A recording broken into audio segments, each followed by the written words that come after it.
If you've watched even a handful of videos on fishing on foot, you've likely seen that I'm a big fan of fishing with tandem or double rigs, and that's especially so when I'm crappie fishing. I use tandem rigs in a lot of styles of fishing, but if I'm fishing with a crappie jig or with crappie jigs, more often than not, there's two of them tied on. They play a big part of my fishing strategies, and I've talked about some of the things that I like to do with tandem rigs on a couple of videos, but it struck me that it's such an important part of my fishing, and I feel like something that catches me so many more crappie that it made sense to do a more complete look and just talk about the rigging and my overall approach, and really just break down why I think tandem rigs are valuable and how I set up to fish with them. Good starting point, I think, is talking about the advantages that the tandem rig provides when you've got a couple of jigs tied on. The first, I guess, pretty obviously, is you have twice as many baits in the water. I mean, there's just doing the same thing. You have two different baits for the fish to see that might get their attention. Another really important advantage is extra casting weight and also weight for managing with current or wind. I fish with a lot of small baits, and sometimes I'll tie two of those together. I'll tie two of those on the line, or I'll have a bigger bait and a smaller bait, and that allows me to be able to make a good cast and control the bait even with wind or current and get it down where it needs to be. From a fishing advantage standpoint, with any kind of a horizontal retrieve, when the bait is coming through the water, I feel like having that second one really makes a big difference, because they see the first one and it kind of gets their attention, and then they may or may not commit to it, but when that second one comes through, a lot of times that's the one that coaxes the strike. I feel like I catch a lot more fish on the back one or the bottom one than the top one, but I don't think I would have caught those same fish a lot of the time if there wasn't that second one on there. The one catches the attention, the other triggers the bite, and then with a vertical approach, one of the real advantages is that I can fish two different zones at the same time. If they're spread 18 inches or 24 inches apart, they're sitting in a different place, and that helps me more effectively target the depths. And talking about patterning, that's another really important advantage of fishing with two jigs, is that when I'll fish with a couple of different colors or maybe slightly different body styles. We'll talk about that a little bit later. But with when there's two different colors on and they keep biting the same one, then I'm gonna switch the tail on the one they're not biting, and we'll pretty quickly find out whether it was a difference in the color or whether it had to do with the position. So it helps gauge the fish faster and just improve the casting efficiency. In terms at the other end of the spectrum, the challenges that a tandem or double rig can present, probably the biggest one is that it's much more likely to hang. So if I'm fishing around heavy brush and other kind of snaggy cover, that's the time when I might not fish with a tandem rig, because not only is it more likely for the second one to find something and get hung on it, but it also is sometimes more difficult to shake it free when you can't reel down to it, and it's harder to dislodge. Other times I might start with two of them on, but if I hang a couple times, then I might just leave the first one. But that's a situation where I'm a little bit less likely to use a tandem rig. Another time is when I'm fishing under a shallow float, simply because the second bait is going to push it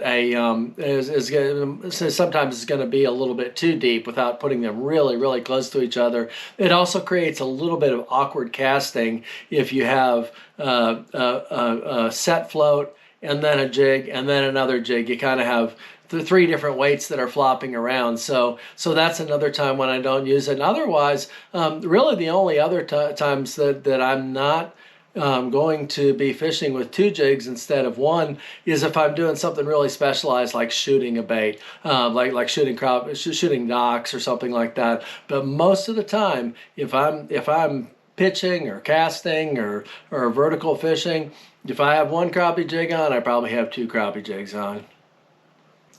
Having talked about the reasons for fishing with the double rig and some of the situations where I will and won't use one, let's talk a little bit about the rig itself and start with the distance between the 2 jigs. I would say on average I put my jigs between 18 and 24 inches apart, so somewhere in that range. If I'm fishing in shallow water and it's pretty horizontal fishing, casting, I might go just a little bit shorter in between them. On the flip side, if I'm strictly vertical fishing, vertical jigging, or maybe pitching and letting it swing down and then vertical jigging like next to a dock support or something like that. In that case, I might make it a little bit further simply because of the aspect of fishing different zones. It gets them a little bit further apart and you're appealing to slightly different fish. But that average distance again is going to be 18 to 24 inches.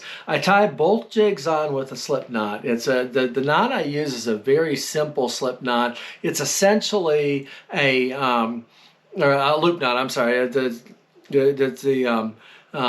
a very simple loop knot that's basically a triple overhand knot. I slide the bait onto there and wrap the whole loop where it goes through, just bring it through 3 times. I'm not going to try to do that because I think it would be hard to see, but I'll put a link to a video on the Bobby Garland Crappie Bait site where the guide Brad Chappell talks about the exact same knot and shows it really clearly. It's just about a 1-minute video and it shows the knot that I tie. So I'll put the front one on, leave a couple of feet of tag in, and then put on the other one and trim things up a little bit. If I'm fishing with 2 different sizes of jig, which is fairly commonly the case for me, I'll always put the lighter one on the back, and the reason for that is one, it's that what I referenced earlier, that the front one is the attention getter and the second one a lot of times is the one that they can't resist when it comes, and I just feel like the smaller, a little bit more subtle one is good to be behind. And then the way it actually presents it, if the bait is swinging down or doing up and down, that one drops down and the other one drops a little bit slower behind it, and I just feel like that's ideal for prompting the strikes. And I failed to mention, I mentioned the loop knot that I like to tie. The reason for a couple of reasons for the loop knot. One, it's a very simple knot to tie that leaves a nice tag end where it's easy to tie 2 of them on the line.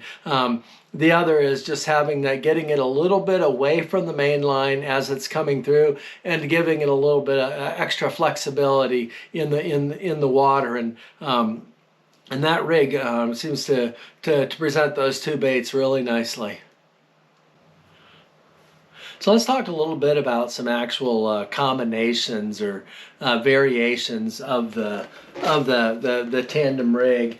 Some of the types of rigging that I'm going to use the most. I'm going to set this aside for just a moment. Really, there are 3 basic configurations that I'm going to use the most frequently. The first one is just 2 standard size crappie jigs, like a 2-inch range, somewhere around there, like a baby shad or a slab slayer.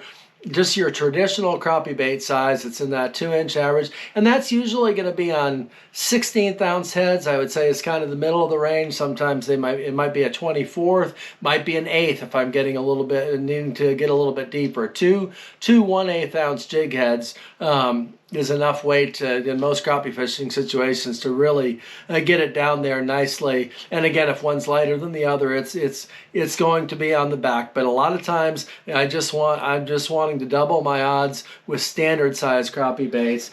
Other times, I'm going to go the other. I'm going to go really small, and I'm going to fish with 2 micro jigs. The ones that I use the most by far are the Bobby Garland Itty Bit series, which there's 4 different baits that are in the Itty Bit series, and that's one of the real advantages that I mentioned of fishing with a tandem rig. Is it's pretty tough to cast one of these on its own. You can add a split shot, but if you're going to add weight anyways, why not make it a second bait? So a lot of times I'll double these up, and these are small enough. I'm usually using either a 48th or a 64th ounce head, so they're small enough that even so I'm normally fishing with pretty light tackle and probably 4-pound test line. But with that the lightweight tackle, you can still have plenty of control and fish them very effectively. And then the third is to have one bigger one, or one normal sized bait, and one smaller one. And this is kind of like your extra weight to reach places and to get attention. And this is that one that when the fish are a little bit fussier, that it's gonna get their attention. And when I'm matching up baits, well, one thing that I like to keep in mind is I try to use baits that have a similar movement in the water, or a similar tail style. Like the Bobby Garland Itty Bit series comes in 4 different baits, so I have options there if I'm going big and small. If I'm fishing with the slab hunter, which is a little swim bait, then I'm going to fish with the Itty Bit slab hunter behind it. Same thing if it's the mayfly, or whichever bait I'm using. But a variation on that is, it has to do with the way I'm fishing. I don't want to put something that has a real active swim tail on, and then also have something that has a spear tail that's kind of a slow, fluttery sort of a presentation, because I tend to fish them differently. The swim bait style, I'm going to use a lot more for when I'm casting and keeping the bait moving, and want that real active. And something like a baby shad, or maybe a mayfly, that's got that fluttery kind of light action, and I'm going to use that more for pitching and for vertical presentations, where I'm not doing as much movement. So in that sense, if I'm really trying to figure out the pattern and want to give them a different profile, I might use a baby shad and a mayfly together, because they move much the same way in the water, and then I'll see if one triggers the strikes more than the other. In terms of how I fish with tandem rigs, that's a little bit tougher to quantify, because I do use it so often and in so many different types of situations. It depends on whether I'm standing on the bank casting and cranking, whether I'm reaching out on riprap bank with a long pole and just dipping and walking along, maybe what I call dock trolling, which is walking on a dock with the line straight down at the depth I want, and just walking very slowly to move the bait or the baits along. It might be pitching and letting it swing down. Really, almost all of the tactics that I use to fish a crappie jig, at times I'm going to do with a tandem rig, and that really doesn't change a lot. The most important distinction with fishing with a tandem rig is really paying attention to which bait the fish are taking, and experimenting with the colors and the tail sizes to figure out the right combination, because one of those advantages is letting you pattern more efficiently, and that helps you catch more fish.